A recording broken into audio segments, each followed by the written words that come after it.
ॐ सोमनाथाय नमः। ॐ मल्लिकार्जुनाय नमः।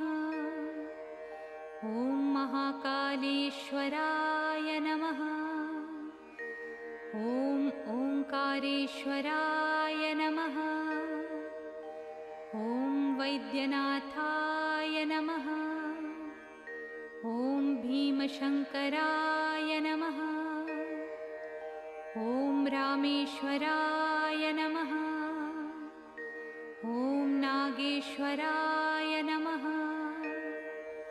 ॐ विश्वेश्वराय नमः। ॐ त्र्यम्बकेश्वराय नमः।